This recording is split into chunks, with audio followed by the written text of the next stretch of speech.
And now, our feature presentation.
Hey guys, I'm Scarfy. I'm Naka. And I'm Cruz. And welcome to Subwuffer Entertainment Treehouse, a determinately drunk and geeky and cheerful podcast where wolves we house in a tree and we entertain, bringing you all latest entertainment news. So that's a lot like a music appreciation class. We talk about what's going on in certain topics and see how people react to them in certain ways. And that song that you're listening to was... That was a chiptune version of You're Gonna Go Far, Kid by The Offspring. Awesome. Sounds awesome. Yeah. So, how have you guys been doing? We took another week hiatus, and we're now back after what seemed to be like a long period of time.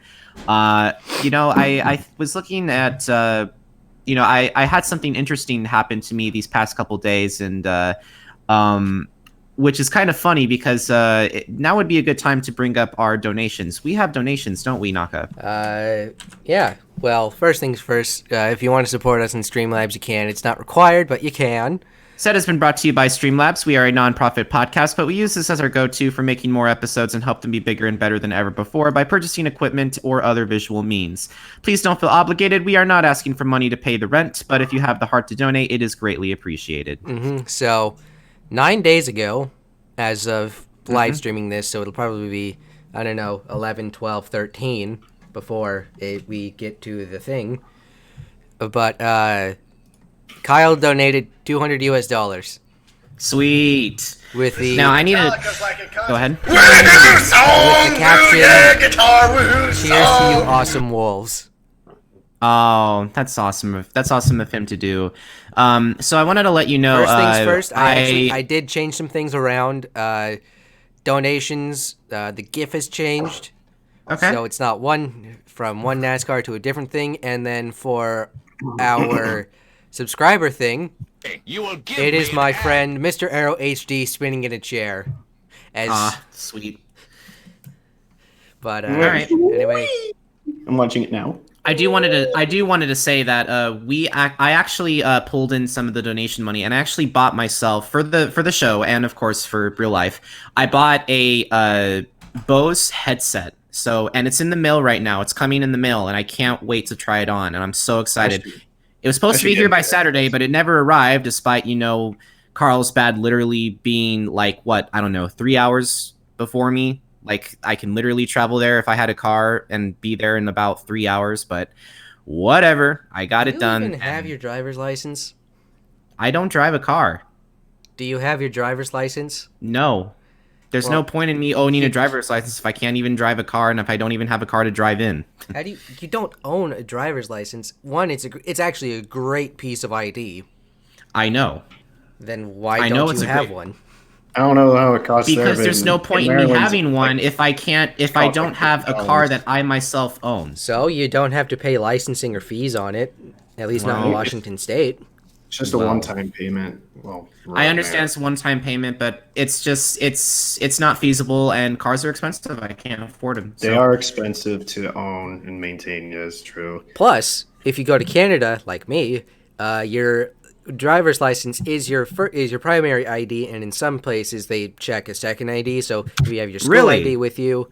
Yeah, well, because, kids who are 18, 19, they go up with fake IDs, and then, they check it, and then they have a second one. It's to prevent underage drinking in bars. Right. I mean, that does Wouldn't make want sense. that in Canada. Like, they care enough. Well, meanwhile, necking Molson.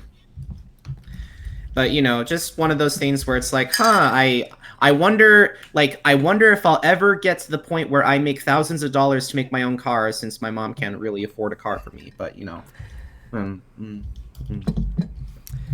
see, Three Frozen Noodles. I am interested in '90s castings because that is kind of like it's a weird transition period. Like the '80s, yeah, but '90s, a lot of stuff happened in the 1990s with Hot Wheels, and it's good. It's good.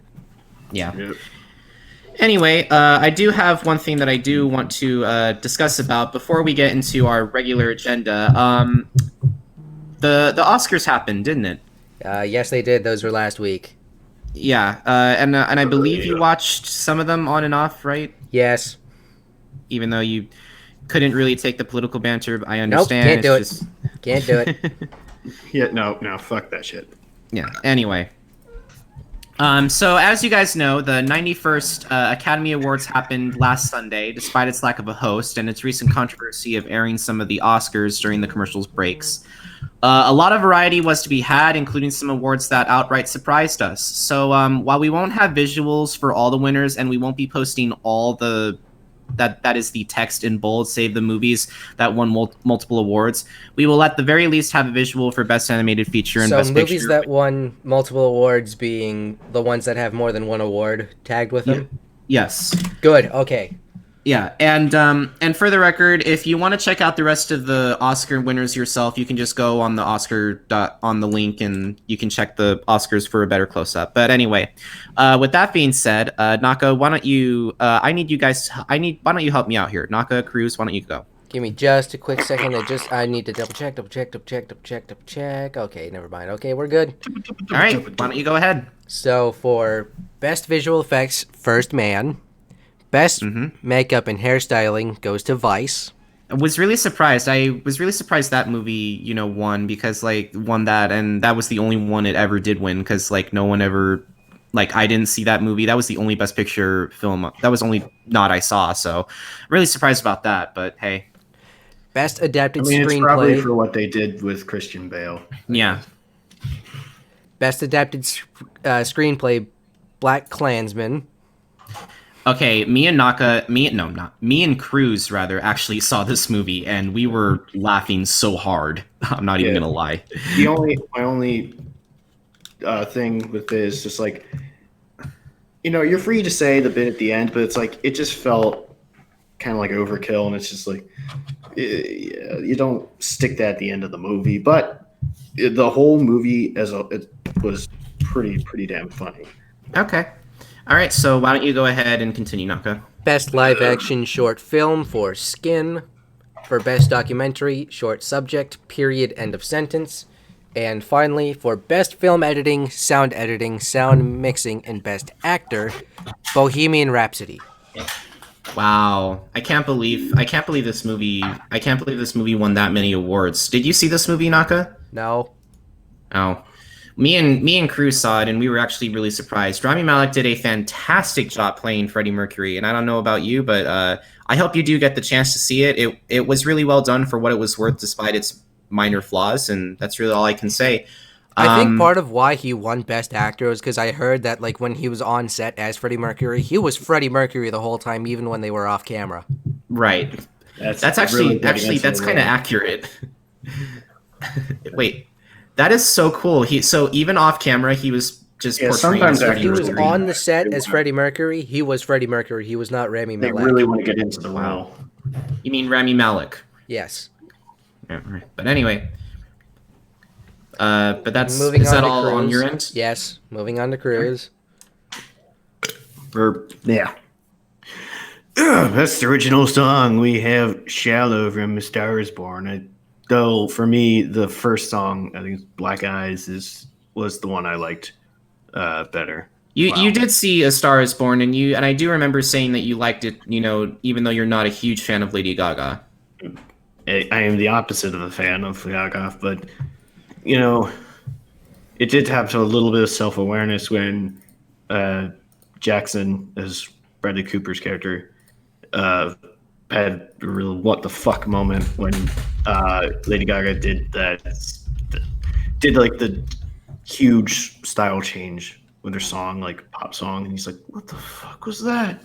Hey, haven't I not taught you not to do that?" And okay, best animated short film, Bow. That's about the little dumpling, right?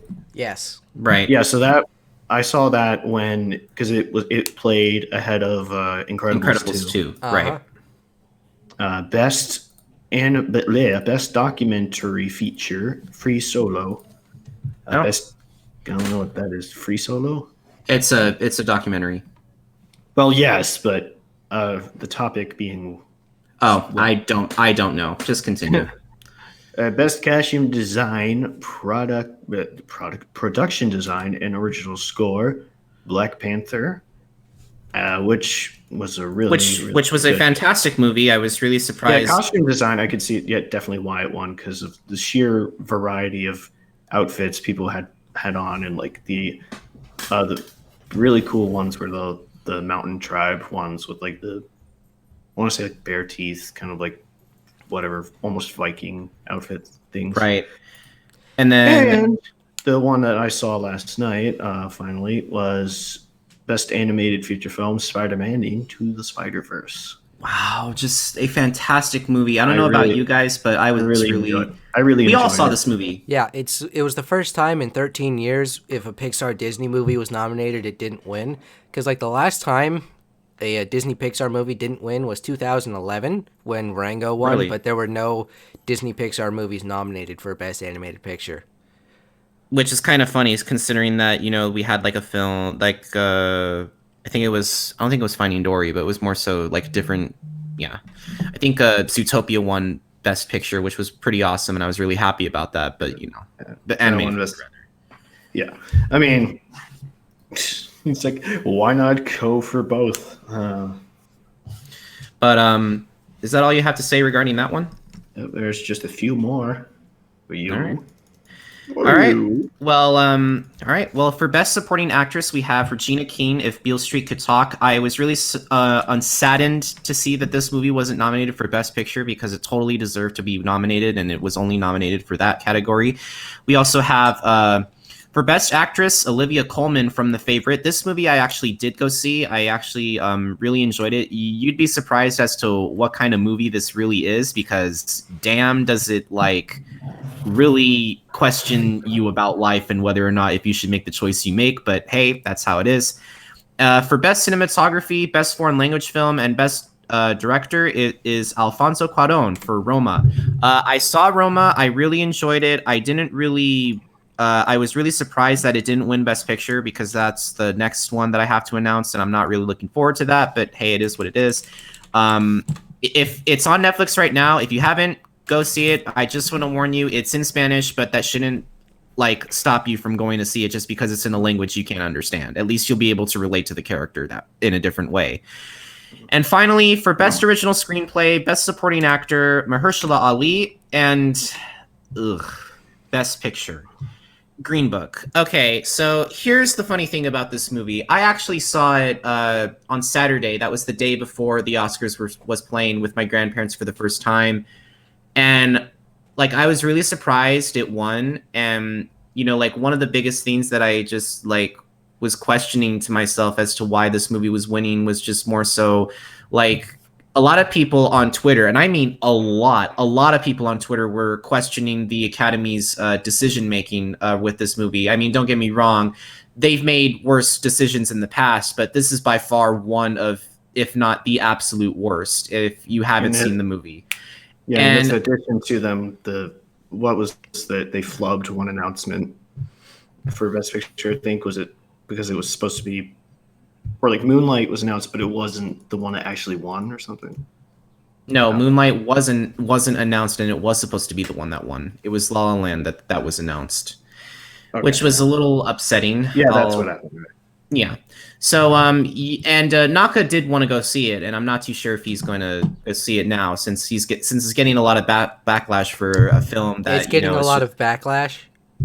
Well, the film is getting... how much I'm paying attention about film right now.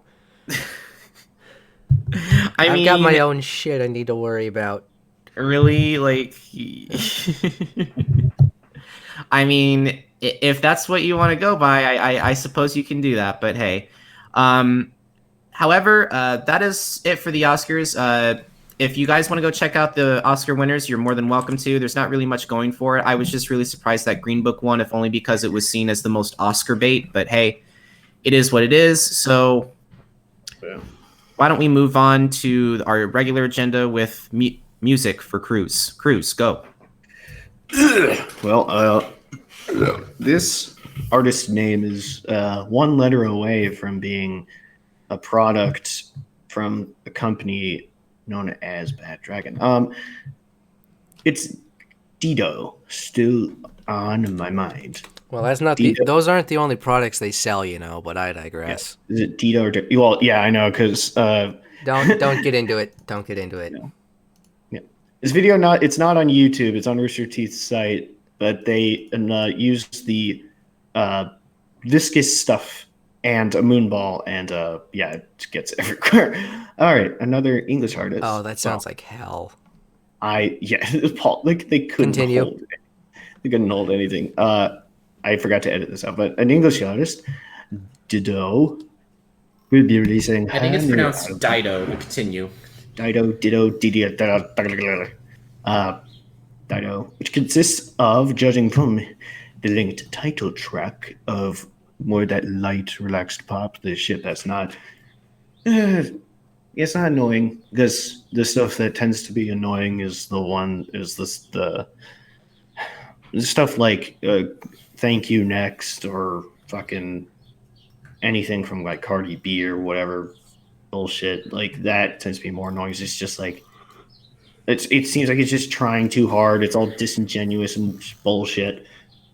But I can dig a dubstep remix of this. I was imagining how that could sound. Refreshing to finally not have an agenda full of annoying bullshit. I know the feeling. And this will apply to all the releases. All of them are coming on March 8th. It's it's light pop. It's not the generic top 40 crap. I gave it a listen. I'll just be like, hey, this isn't terrible. Yeah, I understand. Like I understand pop music is not your favorite because you really want to feel the beat or listen to something that is more your style. I assume, right? I really like bass lines that you can play on a bass guitar. Music. I don't know. I do enjoy it too. Well, that's one thing that Overkill has done really well. D.D. Verney is really good. Making those good bass lines. Yeah, that's that. Anyway. Yeah, we have another English thing. Foals. Speaking of bass lines. Yeah. Everything Not Saved Will Be Lost, Part 1. Yes, this is seemingly, I can imagine, the actual rock band. I mean, don't expect Airborne type shit. Not hard rock, but it's just they're kind of, it seems like they're trying to tap into a kind of Pink Floyd, Blue Oyster Cult type of weirdness in their music, which I can respect and I do enjoy. That kind of more, not sounding creepy, but more of a sci-fi kind of way. Yeah, it sounds all right. Part 2 of this dual album will be released sometime this fall. Oh, so it's a two-part album. You brought up Airborne when I first launched Trials Rising for the first time, not like the open beta, but like the actual full game. Uh, like there was an Airborne song playing. I'm just like, hey, this sounds like Airborne, and then I heard the vocalist and was like, yeah, it's Airborne. Yeah, it This game's sounds a already lot off like to how it is. this game, like Trials Rising, is already off to a great start. Like What do just I from the opening track. Anyway, continue. what do I think about songs about furries? As long as it's not What Does the Fox Say? Or all the single furries, as long as it's not cringe. Oh, that one's garbage. worse. I'd rather take What Does the Fox Say over that one. So anyway, regarding Foals, I've listened to it. It's an actually interesting album. When I saw that it was like kind of like a Pink Floyd type thing, I immediately I immediately went on Spotify and like listened to Pink Floyd, and I listened to some of their songs, and I really enjoy, This is like more akin to something like Comfortably Numb, because that song is basically about an acid trip, it seems like. right. The lunatic is in the grass. And like that kind of stoner rock, I can get into it. Yeah. Or acid rock. But it's not my go-to, but it's definitely something like if it comes on the radio, I'm not turning it off. Really? You know why? Because, sometimes I need a little bit of a break from, the hard stuff. The hard stuff. Oh. Speaking of hard stuff, we're going into Bodom. Going to Cobb. Great. Children of Bodom. Great. Cobb. Well, Capo. a third song has been released from the new album Hexed, which is, of course, like all the others, coming on March 8th. Platitudes and Barren Words. It's another pretty damn good song, more of like a hard rock kind of vibe to it versus, like melodic death metal, stuff like that. So yeah, I mean, I started listening to a little bit more of their music and I'm into it. So I'll definitely be getting the rest of this album when it is released. Bodom's great. I like Bodom. And, the fact that they're releasing more stuff is great. I'd rather them release it over periodically, so, you just get good song after good song, and you don't have, just like it's the same song and dance every single week, because, it's like it's one song, then it's another same song. Like, I like it when bands... The same 5 songs. Same 5 songs. Yeah. I prefer it when bands release stuff kind of more episodically rather than, hey, here's 4 singles and then, the album's coming in a month. Really? Yeah. I don't know. I'm trying to think of, like, it depends on what the songs are like or, like, how many songs is too much. Because I feel like, I don't remember which album this was, but it felt like at least half the album was released before the rest of it. For Overkill, it was only 2 songs on this last album. Assuming they don't release another one before the album, it's 3 for them. For the next one, it's 2. So usually no more than 4.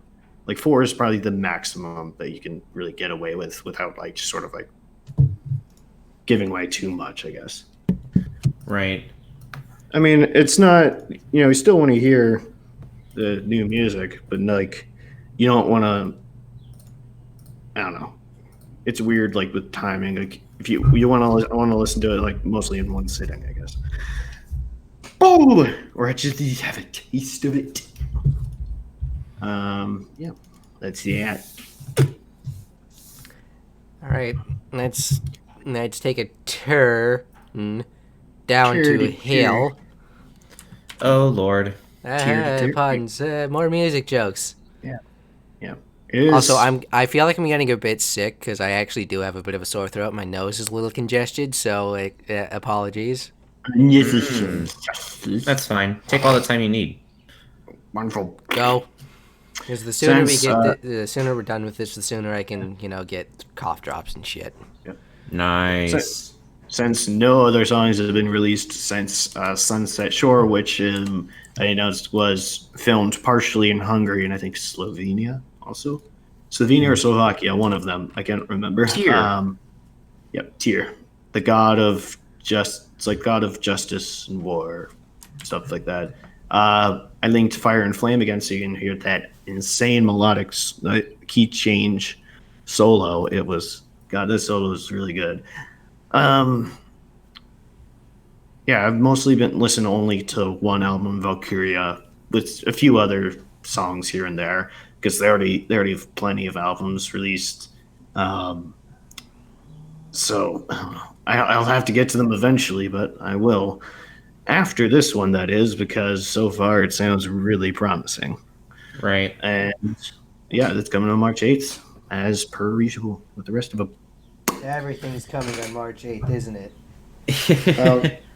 You could argue, except for the last thing, but because it's not just one day. It's not. Well, I was looking at Tyr, and I was just really. Oh my god! I'm not. I hate it when that happens. What the fuck is going on? What, when you yawn? Body, yes, yawn. Yes, it makes me feel like I'm not appreciating the stuff that Cruz has done. It makes me feel bad. Anyway, I listened to Tyr. It's a very interesting song. I don't know if I'll actually go see them in person, but I liked what they had to offer. But I'm really excited for the next one. I mean, I know if it's not like oh, I like this band, I'll go see them immediately. Sometimes it's a matter of circumstance, like if I can see them, or if I have a choice between a few, like which one would I rather see? Getting the album is a start, I guess, or just at least listening to parts of it. The last thing, Into the Flood again. That was actually was back then, so I made a big mistake. Try to see it once my way. Oh, if I would God. Anyway, so that song was actually the one used for the trailer for the second season of The Punisher, which I still have to finish. So it's big news here. It's Korn plus Alice in Chains tour. They're going on tour in North America this summer, and I may be able to see them because they're playing in Virginia at two different places. One is much closer than the other. So after the death of the vocalist guitarist Lane Staley in 2002, the band Alice in Chains, that is, kind of went into limbo. I just looked up some of the information. William Duvall took over lead vocals 4 years later, and the band's back. I haven't listened to much of the recent music. I think I listened to one song, and I thought, yeah, it's still good. It doesn't have the same vibe, I guess, as maybe older stuff, because I've only listened to a few songs from that. Right. Still, this looks like a great pairing for a kick-ass tour. Tickets are on sale now, and the link for the website is in the description of the trailer video. But it is also easy to remember if you just want to enter it yourself. It is kornaic.com. Wow.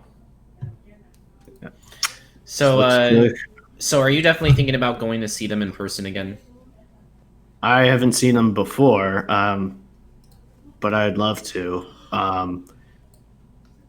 It looks like it'd be real fun. If they're coming to Seattle, maybe. Really? But that's a hard maybe because I'm actually going to devote a lot of time this year to car shows. Nice. So I was just really surprised that I was the one that showed Cruz this, and he was like, "Oh, Korn is playing." Like, cool. I saw it in a tweet somewhere, and I was like, I'll look at that later. And you showed me, and I'm like, all right, well, I guess it's relevant to announce here. So we need to collect tour dates. Sorry about that. I needed to drink water. Anyway. Did somebody's iPhone go off? Yeah, I was thinking, why are you apologizing? My phone was louder. That is it for music. Doesn't look like they're coming to Seattle. They're going to Chula Vista and Mountain View, California. Oh, so they're not going any farther north in California. Great. does Great. appear that way. It's mainly East Coast, Midwest, and yeah, California. No love for the West Coast. Yeah, Anyway. usually I feel the other way around. So now it's like, oh, how the turns have tabled. Or it's like, for me, it's like they go everywhere except DC or Baltimore or Silver Spring. It's like they go, oh, the closest they go is like, oh, Philadelphia or fucking the far ass end of Virginia, and you're like, well, fuck, which would basically just be Tennessee anyway, and you're just like, well, fuck. But that is it for music. Hopefully, we'll be able to go see them because I'm also seeing Iron Maiden this summer, which is going to be a lot of fun. And now, time for more Pokemons. Yeah, welcome to like Great Britain, Scotland, just the United Kingdom. Scotland. This is pre-Brexit, not post-Brexit. United Kingdom. Really? But Pokemon. Pokemon. There was a Pokemon Direct on February. There was a Pokemon Direct on February 27th, so that was, by my calculations, Wednesday. Yeah. By my calculations. Welcome to the Galar region. Pokemon Sword and Shield were announced on Wednesday morning at 6 in the morning. On the West Coast. On the West Coast. Yeah. Also, Galar sounds a lot like Glar, which is the nickname for my school's cafeteria. It's called Inglar, but everyone just calls it Galar. Nice. And it's my cafeteria. And those are the logos. The logos are badass. Yeah. Boy, did they not crap the bed on this one. We're getting a new generation, specifically Generation 8, and we are leaving the 3DS behind. We don't know much outside of the starters and the setting, or if we'll be able to migrate our Pokemon from the 3DS, which I fucking hope so, because, think of all the time and money we have put into... You can do them from Pokemon Go to the Switch now, so I imagine, hopefully, there's, I don't know, a different or new Pokemon bank that they have on the Switch. I hope so. That would be nice. But how much time and money we what? How much time and money we've invested in catching all these Pokemon. Yeah. Think about it. One of the things that I was kind of, one of the things that I'm kind of hoping for is that even though we're in Gen 8 now, that next time they'll make a remake of Gen 4, hopefully for Gen 8. Would that be cool? Who knows? Maybe we'll get it later on. I always give them just tell me some Pokemon from each generation. I can I know what that generation is, but I don't know them by number. Right. Or I keep forgetting it's by number. Of course you can remember 1 and 2, but it's beyond that. It's just kind of I don't know what number is what. Yeah. Is the Pope Catholic, you cheeky tot? So you said 5 words basically that I'm trying to understand what you said. Is the Pope Catholic, you cheeky tot? No, water, waste, fruit. That's Pokemon Sword and Shield will be releasing late 2019. The reason why I added those 5 words, I completely forgot about them, but I was playing not Wheel of Fortune, Family Feud for the NES with a bunch of friends over a program called Parsec. Really? And it was fast money, and I wrote down my answers just to be like, hey, these are the questions, here's my responses. Oh, and did you win? Yeah, we won fast money. Wow, so nice. Your winning answers in order. So that is totally not intentional. No, that was unintentional. I'm sorry. Nice. It's fine. I thought it was supposed to be some joke about I don't know, but Pokemon games. I don't know. Yeah. Anyway. No. Good lord. No. Lord.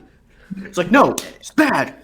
No. Excuse me. I need to change the TV channel real quick because I do have it on mute. Hold on. Headset's off, but you can hear me talking from all the way over here now. I don't know what you guys are saying. I gotta change the TV channel. This is quality entertainment. Now this is pod racing. Quality entertainment, everybody. Quality entertainment. Okay, I have returned. Now. Ass is in seat. What? Ass is in seat. I heard asses in feet for a second. I was like, "What the hell?" No, that's what it looks like when you walk, and we need to go deeper. Your ass just goes to the floor. Next up, we have Left Alive. Left Alive is an upcoming spin-off title in the Front Mission series, which was a series originally released in 1995. It spanned out to quite diverse fields. It is a video game. While it originally started as video games, it's developed film, manga, novels, radio drama, mobile apps, and toys. While the main series is a tactical RPG, the spin-offs range from side-scrolling shooters, third-person shooters, real-time strategy games, and MMO games. And the story set between the 21st and 22nd centuries involving military conflicts and political turmoil between mega-union states. And yes, there are Wanzers, giant walking tanks. This is the first game released in the franchise as a whole in 2010. However, I haven't seen much about it, but it's a third-person shooter game due for PS4 and PC on March 5th. Well, that's interesting. Well, I think it seems to have like kind of a until dawn-ish kind of decision point system, or like you like the little choices you make to either save or shoot someone, I guess, will change which ending you get and all that. No, it's Telltale Games decision making. Or it's like they'll remember that. Either it doesn't fucking matter. We'll remember that. Scarfy, you were gonna say something? Yeah, I was just gonna say. Oh yeah, I can't get it. I was really surprised that this game rather is I was just really surprised that this is an RPG, because it's like, well, I've never seen an RPG quite like this before. So this is interesting. I don't know if this means I'll ever pick it up. But played Mass Effect? I've never played Mass Effect. No. You need to change that. Don't play Andromeda though. Play 1, 2, and 3. Even though 3's ending is awful. Yeah, well, you buy the Citadel DLC, and then it makes a lot more sense. Okay, that makes sense. Anyway, continue. Anyway, we move on from one Japanese game to another. We move on to Devil May Cry 5. And no, it is not a sequel to DMC Devil May Cry. It is a sequel to Devil May Cry 4 from 2008. Several years after Devil May Cry 4, a man known as V, or 5, I call him V, comes to the Devil May Cry office to hire Dante to solve a series of demon attacks around the world. Nero has set up his own demon hunting agency based out of a van with the neon Devil May Cry sign that Dante gave him. He's supported by his engineer Nico, who built him a robotic arm known as the Devil Breaker, after his Devil Bringer arm was taken by a mysterious hooded individual. Nero's hunt for that figure brings him to the city that Dante has claimed is the epicenter of demon attacks. This game is finally being released after fans and critics thought that the sales of previous titles would affect the future of the series. It was finally debuted at E3 2018 on June 10th, 2018. That's when I turned 19, by the way. Wow. This game looks like it'll be a success for critics, for Capcom, and for the fans, which is most important. It releases on March 8th. I have linked the announcement trailer, as it has been reported that the final trailer has spoilers in it. I see. So I need to make a funny joke from Devil May Cry 1. I should have been the one to fill your dark soul with light. And now I just need an echo effect, because like you can't tell if his voice cracking is hilarious or if the Echo's voice cracking is hilarious. What do you have to say regarding... So, I've never played the Devil May Cry series. I heard it's a good game, but I've never played it. Same. Oh, but hey, I'm definitely happy that people are happy about this game coming out. So, that's all I have to say. But yeah, right. Cruz, do you want to say anything? I haven't been in on the Devil May Cry. Most of what I know about it is from outside Xbox. But let me look at this. Is it? What platforms is it on again? It's going to be on Xbox One, PS4, and PC. Okay, so I could be able to get it when I get back home, because my Xbox is not here because it's too fat. Well, it's actually the smaller one, but I just don't have a TV here. That's okay. I'll check it out quite possibly if I ever finish with fucking Red Dead 2. So that'll take an eternity. Oh, yep. Anyway, why don't we continue moving on? Let's see. We're going to move on to a game that it's been a sporadic launch over the platforms it's been released on. It's weird. But first, the Wii was strange dates globally. Then it was on the Wii U eShop in Europe a year before the USA and Japan. However, That's weird. it's finally being re-released on the 3DS worldwide on the 8th of March. Worldwide, so it finally has a unified launch date.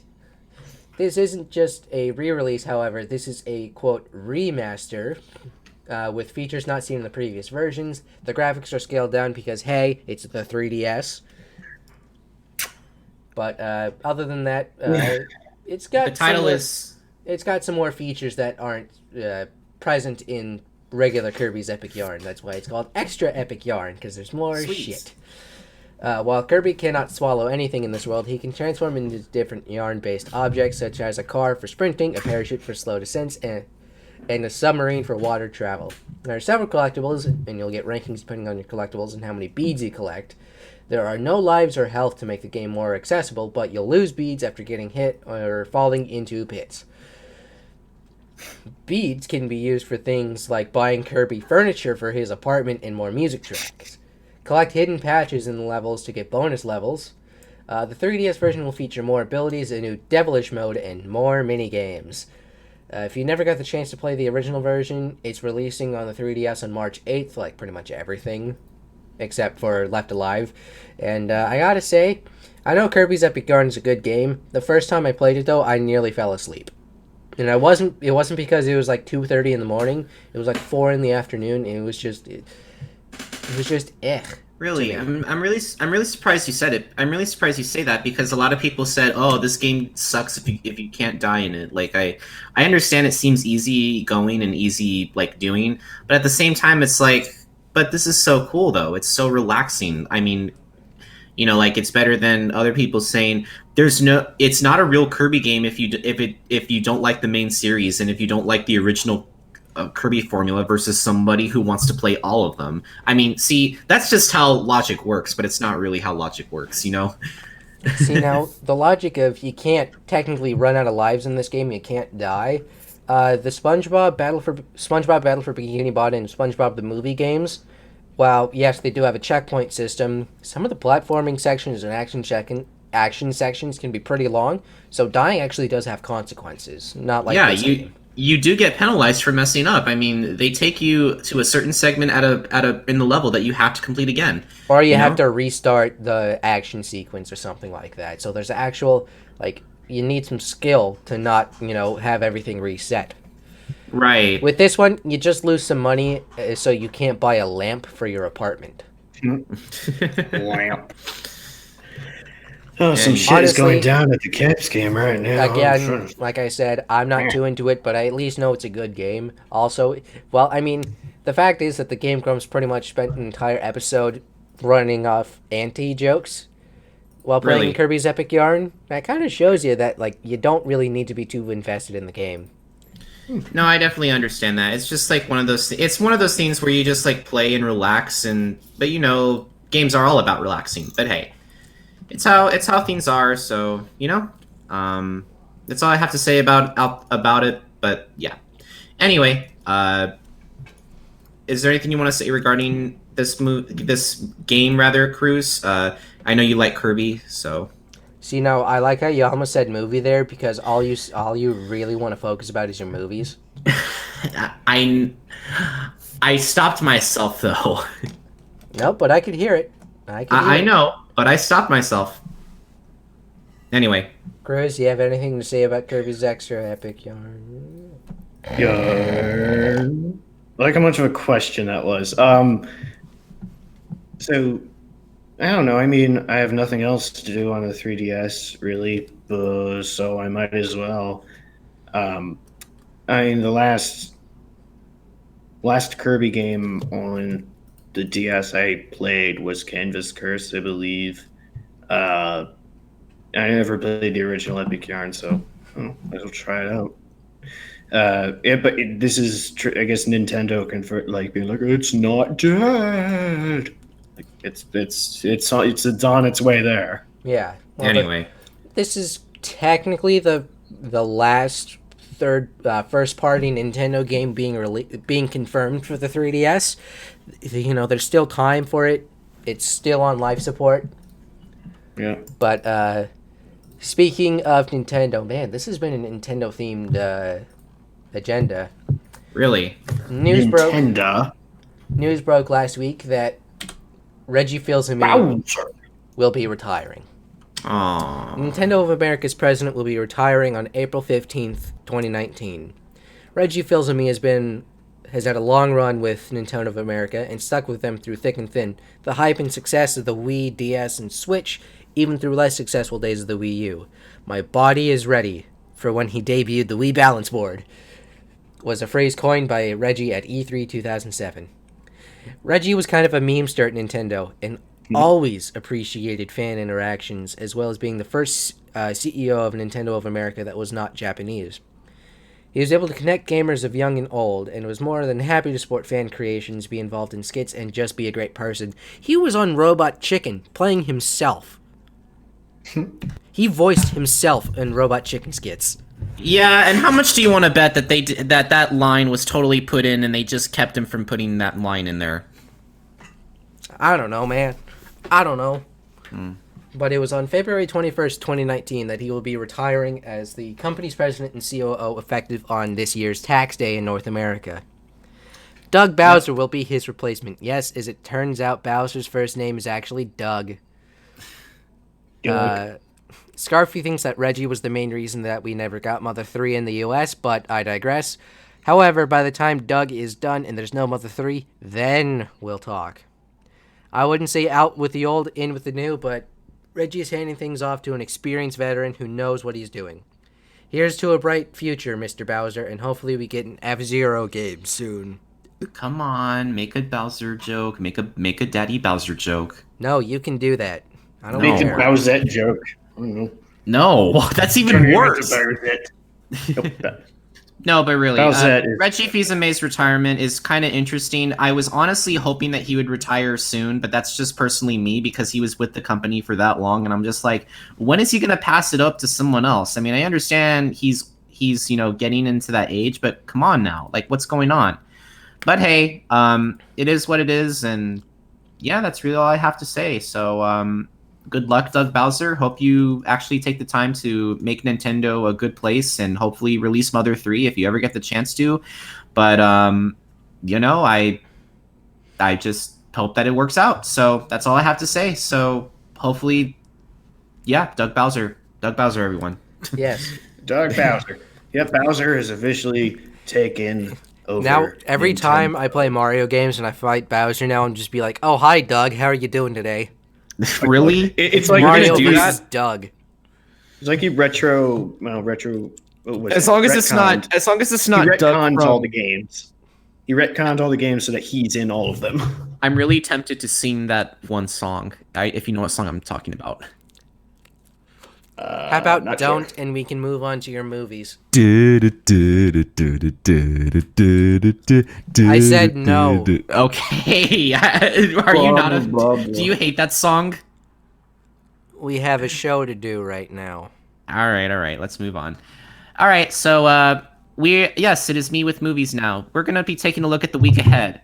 A Western film, huh? And it's based on a legend that we have heard before. Sure, I'll bite. The Kid is an upcoming 2019 American semi-biographical Western action thriller film directed by Vincent D'Onofrio from a screenplay by Andrew Lanham and is executive produced by Carl Stubner through Serotonin Pictures. The film stars Ethan Hawke, Dane DeHaan, Jake Schur, Layla George, Chris Pratt, Vincent D'Onofrio as himself, and Adam Baldwin. Set in the gunslinging Old West, The Kid tells the story of a man named Rio who was forced to go on the run across the southwestern United States to save his sister from Sarah and his villainous uncle Grant Cutler.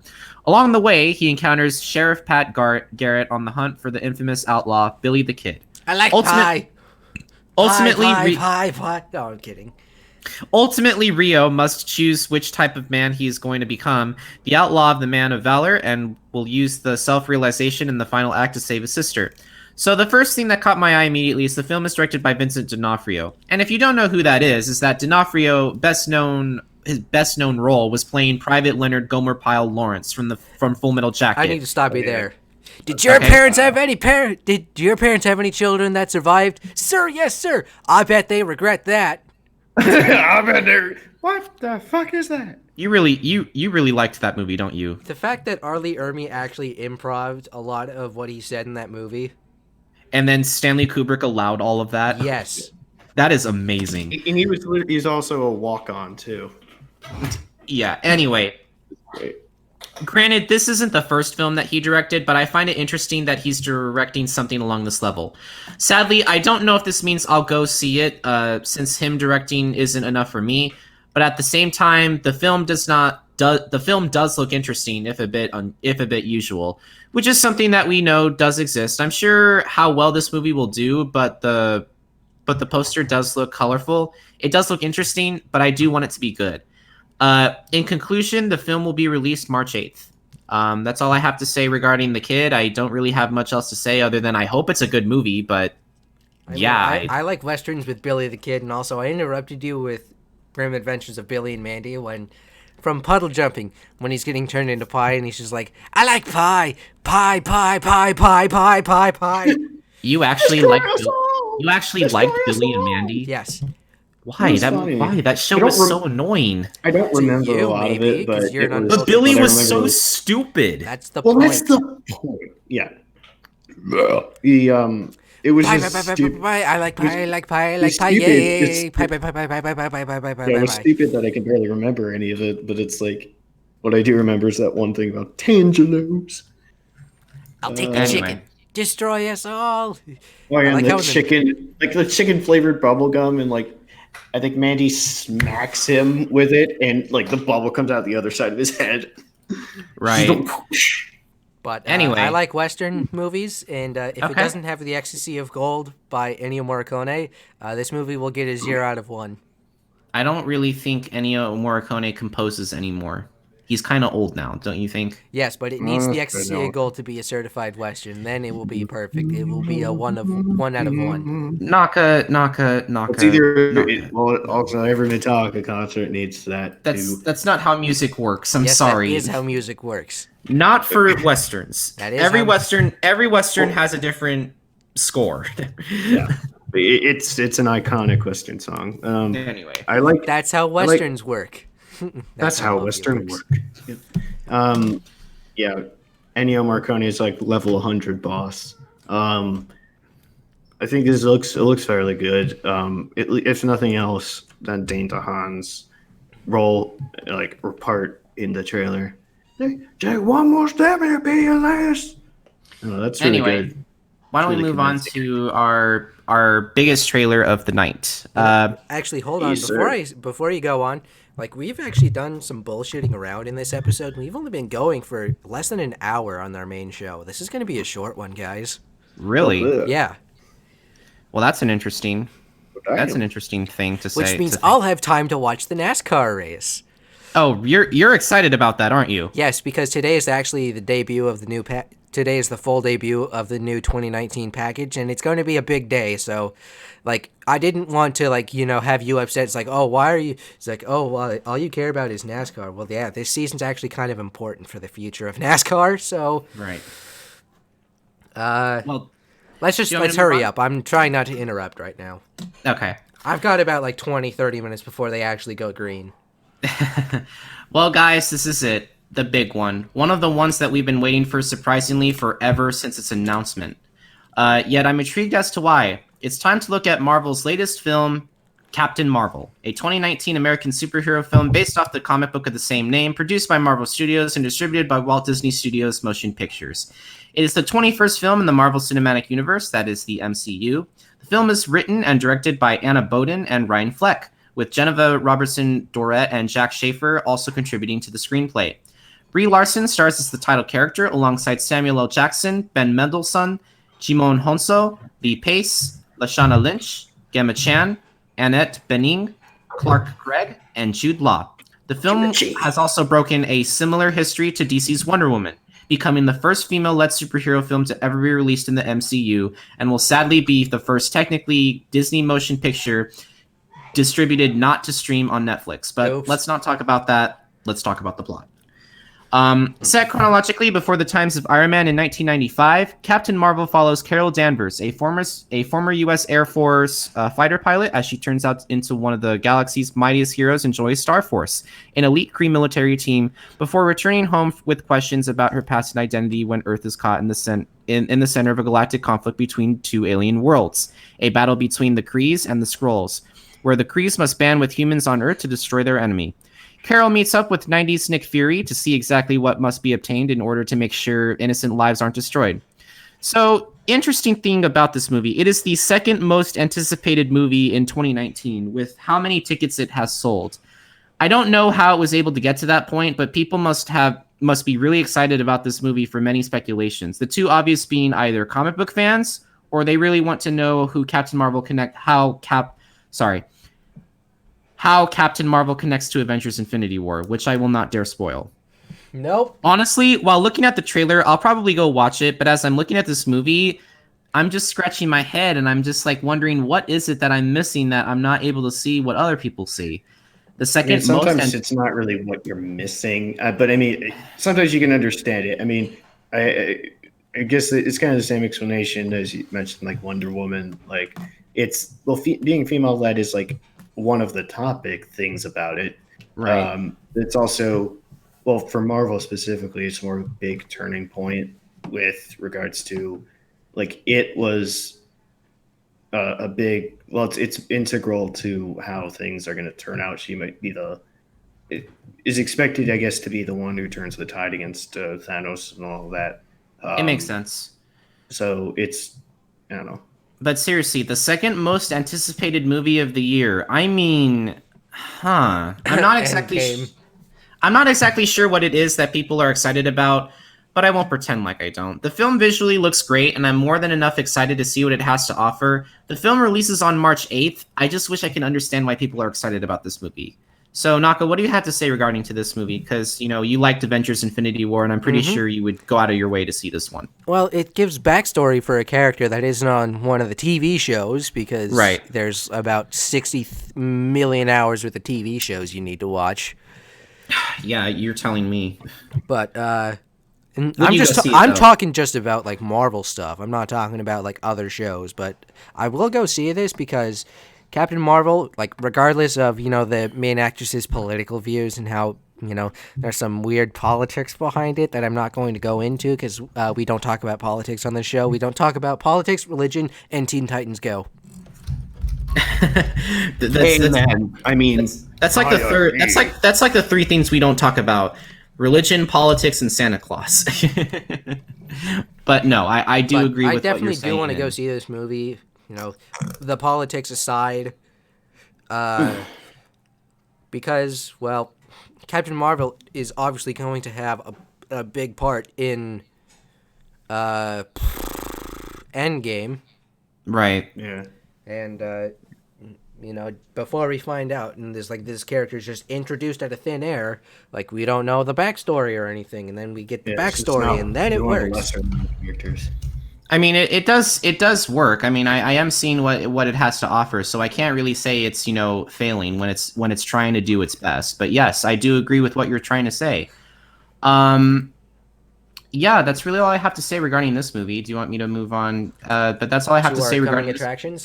Well, Cruz, what do you have to say? Are you going to be trying to go see this movie in Hungary? Hopefully, they play an English version. They're going to play an English version. Yeah, it's all likely that they will. It's usually just, like, I might have mentioned this before, but it's like you have certain showings that'll be English, either sub dub or Hungarian dub. But yeah, it's very likely I'll be able to see it. Maybe not on release day, but we'll see. Does look. I don't want to say that it's going to. I don't even want to say it's not going to live up to the hype, it's supposed to be, I guess, like a launch pad into Endgame, because it's kind of like the inter-war story, I guess, from the first part being Infinity War, and then this being the middle, and then the second part being Endgame. So, it's kind of like I guess Marvel's only problem is like stepping on its own foot, which might be like releasing stuff that's, while this is important to the story, it's like it's sort of undershadowed or overshadowed by Endgame. I don't know. I hope this movie does well because it looks like it to be an interesting little change of pace, kind of like how Black Panther was a little bit for Marvel movies. Yeah, I'll go see it. Anyway, that's all I have to say regarding Captain Marvel. Why don't we move on to our coming attractions? Man, this is a really short episode. I expected I know. Anyway, why don't we move on to our coming attractions? The man who killed Don Quixote, a disillusioned advertising executive, becomes pulled into a world of time-jumping fantasy when a Spanish cobbler believes him to be Sancho Panza, and becomes unable to tell dreams from reality. So I needed to tell you something. This is directed by Terry Gilliam, and if you don't know who that is, he directed like he directed a film called Brazil, which I did end up seeing, and I do own. It's actually an interesting take on what society is if it's being controlled by a government and you're trying to live out your dreams. It's a nice take. He also directed The Fisher King, which I never did see, but if you ever get the chance to see a Terry Gilliam film, you really owe it to yourself, because Terry Gilliam does a very good job, trying to create something out of here. So this is the first Terry Gilliam film that I've seen in a while. So, I hope he does well. And yeah, I mean, that's really all I have to say. So it seems interesting in time travel is like, it's always something that it's weird, but like I can get into it unless there's, the time stone. Right. But we will talk about that after Endgame is released. Yeah. Do you have anything to say regarding this movie, Cruz? Yeah. I vaguely remember the story. I think I saw it was in some Spanish class in school. It looked like a old cartoon animated version of the story where it's like, I don't know, this guy's walking around saying that he's this guy, and then the one thing I remember is the windmills looking like giants or whatever. But this looks to be like a more, I don't know. I don't know. It actually looks pretty interesting, so I might go see it if I have time with the other movies, because the one that's after this is the one that I want to see, despite the nightmare fuel that it has spawned. But anyway, why don't we move on to our next trailer update, I should say. Pokemon Detective Pikachu. A boy comes across an intelligent monster who seeks to be a detective. That's really all the stuff I can... You know how this movie's PG-13? It's not PG-13, is it? I believe it is. Hold on, let me double check. Let me look.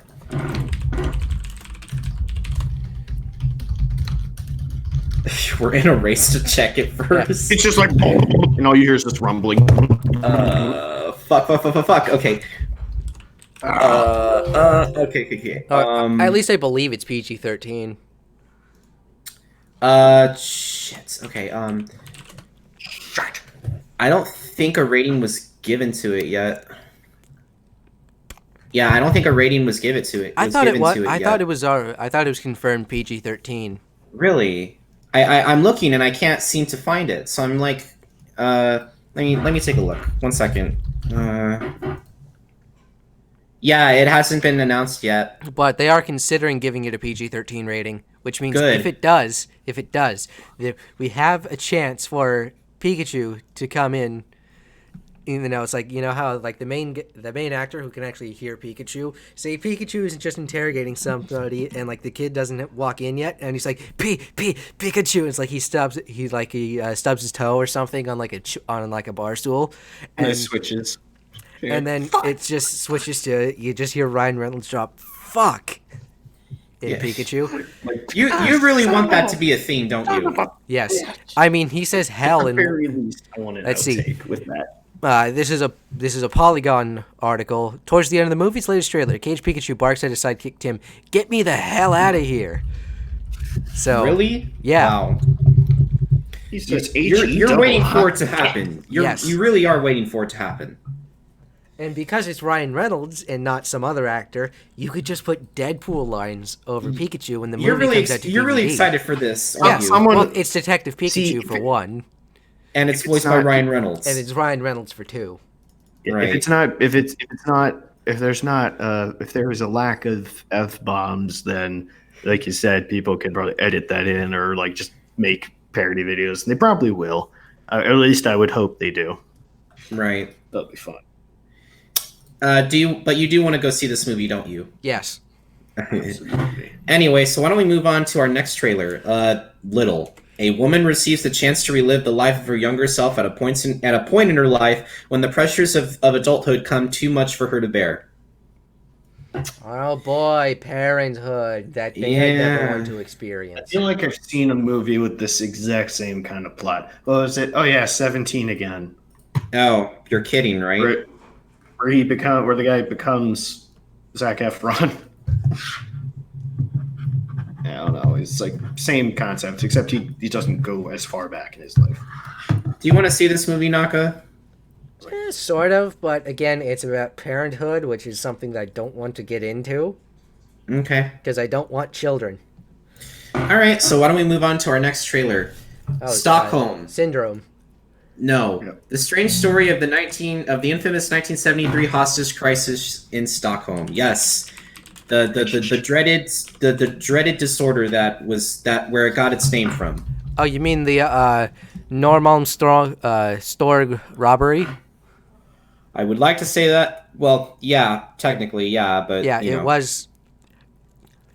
This movie will basically dive into the origins of the term Stockholm Syndrome. Oh, really? Ugh. Spoiler alert. It seems I don't know what I was trying to say there. Seems pretty cool. Looks like it's Ethan Hawke. It's like, I think, yeah, it looks very good. It's kind of like this. I don't know, the same charisma lead character as like kind of I guess as like Dallas Buyers Club almost, but like I don't know, I guess less like serious, of course, because he's just like starts joking around. Just get her a banana, then get everyone the fuck out of here. So yeah, I'll try to see this. Yeah, but yeah, it does look interesting. It makes me think that if I should go see this movie. So yeah, that's really all I have to say. Let's move on to our next trailer that I completely forgot that I needed to put in. I had to remind David Bowie. Wait, what? I thought this was David Bowie. It's not. I'm stupid. Yeah. Rocket Man, a young pianist starts off his years as a prodigy at the musical academy through his influential and enduring musical partnership with the producer, becoming one of the greatest artists of all time. This is the story of Elton John. Have you heard of his music? I know you're not a huge fan, but yes, I've heard of Elton John's music. Really? Yeah. Oh, Wednesday. So I do have to say regarding this particular guy, how much do you want to bet that you with this movie coming out? Did you see Kingsman: The Golden Circle? Yes. Okay, you know how Elton John was in it, mm-hmm. and now Elton John is played by the main character in Kingsman: The Golden Circle. Yeah. How much do you want to bet that How much do you want to bet that Taron Egerton was bribed to play this role? I don't know. Or there might even be an Easter egg, I don't know, somewhere in there. I mean, this is a pretty obscure. This is a very obscure reference, don't you think? Yeah. Would you end up going to see this movie? Probably. Yeah. I'll probably go see it. I mean, if you go from being in a film with Elton John to being Elton John, and also the film that you're with Elton John in which Elton John says fuck a delightful number of times. Oh, that was... Get the fuck out of here. No, he was like, fuck you, puppy. And he's like, fuck you, Elton. And man, he said, fuck you is great. Fuck you. It's awesome. Mm-hmm. Right. Moving on to our final two coming attractions. This is a movie that I'm excited and Cruz is definitely excited to see. I should have just left it with Ron Perlman, but whatever. Hey, and this one is a starred trailer because it's a red band trailer. Basically, a monster caught between the supernatural and human battles an ancient sorceress bent on revenge. Now, I need to tell you something about this one, Naka. I saw the original 2 Hellboy movies, and I thought they were okay. I thought they weren't outstanding. They weren't anything Oscar worthy. I thought they were entertaining. They were fun. They were popcorn movies. I didn't have to think as much. They were good.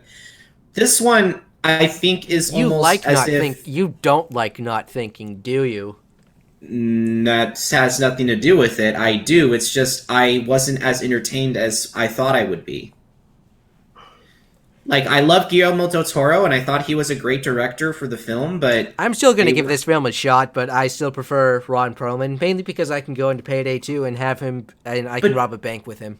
But dude, David Harbour from look at this dude. Officer Hopper from Stranger Things. Can it's you a not tie give... dad. Yep, it's a tie. I was just about to say that, you motherfucker. This whole movie is just going to be a tie dad. I swear to God, if they put Tide in this movie. No, you know what it's going to be? It's going to be like an after credit scene where he just looks at the camera and says, "It's a tie dad." But seriously though, I will actually go check this out because Hellboy is actually a pretty cool character. Yeah. Did you It's did a you meme, like you dip. I know. Did you like the trailer, Cruz? I did. I have not actually seen the originals, but I just vaguely remember what they're supposed to be about, sort of like. Right. I might go back to see them. Probably will end up being after I would go to see this one. Yeah, I don't know if this will be as like immediate a movie to go see, but I'll give it a look. See, I'm very, very excited because I really want to see what this movie is going to entail. But hey, that's all I have to say regarding Hellboy. So why don't we move on to our final trailer of the night, Dark Phoenix. It's 12:41 in the afternoon on the West Coast. It's not nighttime. Well, it'll be posted by night. Anyway, a girl begins to develop incredible powers that corrupt and turn her into a Dark Phoenix. Now the X-Men will have to decide if the life of a team member is worth more than all the people living in the world. Excuse me, what kind of person... Living in the world? Or just like the mutants? Pretty much everybody in the world. Not just the mutants. Not just the mutants. It's either, hey, do we kill one person or do we kill absolutely every single other person in the world so we don't have to save anybody anymore? That's kind of stupid, really. It's stupid. But I'm somehow sorry. I know that you're never supposed to leave your teammates behind. You're always supposed to, find a peaceful solution. But there comes a point where you need to just be like, you need to bite the bullet and say, fuck it, this person's going to die, or else every single other person is going to die. Somehow they managed to like justify it, or like at least make it more of a moral dilemma, like saying, eventually, I guess it usually turns out that the person in question who needs to either die or versus everyone else, it's like, no, I'll sacrifice myself. And they eventually come to terms with it, I guess. I don't know, that seems to be usually what happens, if that's that kind of trope or whatever. But I haven't seen many X-Men movies, but I'll definitely go see this other X-Men movie. I do have some disappointing news regarding Dark Phoenix, however. Has it been delayed again? No, not that at all. It's more so the fact that it's not doing very well when it comes to pre-screenings, and that's a problem because it's almost as if, like, the best way that I can describe it as of right now, it's basically as if, Disney is basically, buying Fox, so they're basically just making this movie and they just want to get it over with as soon as possible to complete the merger. And I don't know if that plays a part in it, but at the same time, it's like, I actually want to see a good X-Men movie, not just a movie like that, I guess it could if it's like coming at a time like that where they like, it's not. Well, I would doubt the merger is like this movie's impingent on it, or I don't know how to use that word. If this is like the make or break of it, I doubt that, but it could very well be like that. Just the while they sort things out in the corporate realm, that it ends up trickling down to like having effects on the movie production. Right. That could be it. Anyway, yeah, that's all I have to say regarding this trailer. But hey, it's already not off to a good start with me. I mean, It wasn't a good. It's not because of the Disney Fox merger. It's because it's been delayed several times for one, and for two, the plot is already stupid in my opinion. Really. Yeah, who the fuck? Any sensible person is like, yes, we get it. We shouldn't have to kill a teammate, but if we don't kill this teamate, everybody in the world is going to die. She would kill everyone. They just know that she would be able to do a lot of damage, but I don't think they know specifically that she would be killing everyone on the planet. Right. And it's really upsetting because it's like, why is it always that the Dark Phoenix is a bad guy? Why can't it just be good for once, Mm-hmm. Okay, good, Phoenix. But hey, that's it. really all that's really all I have to say regarding this movie. I hope it could be good, but let's be honest here. It's kind of...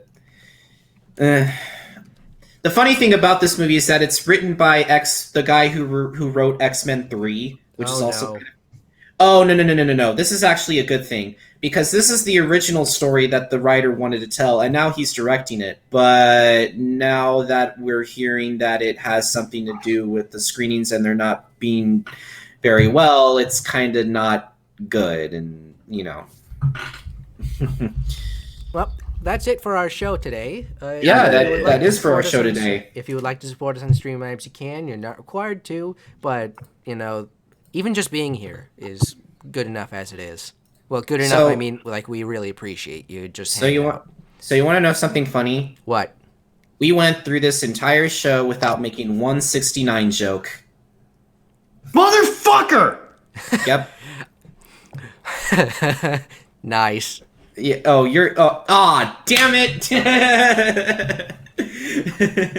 All right, but that's it. We're just going to call... This episode is just going to be titled Nice. Yeah, I didn't want to go ham on it, but Nice. I would have at least liked to remember to acknowledge it, but I feel like my reaction to that was comical enough. I don't know. I'd like to think I'm funny. Anyway, that has been our show for tonight, ladies and gentlemen. We hope to see you again for our 70th episode next week. Have yourselves a fantastic night, and take care. Have a good night, guys. Stay awesome, and stay awesome. As always, he's been Scarfy, that's been Cruz, and I've been Naka. Have a good day / afternoon / evening, everybody. Good night. Stay awesome. Bye-bye. Bye-bye.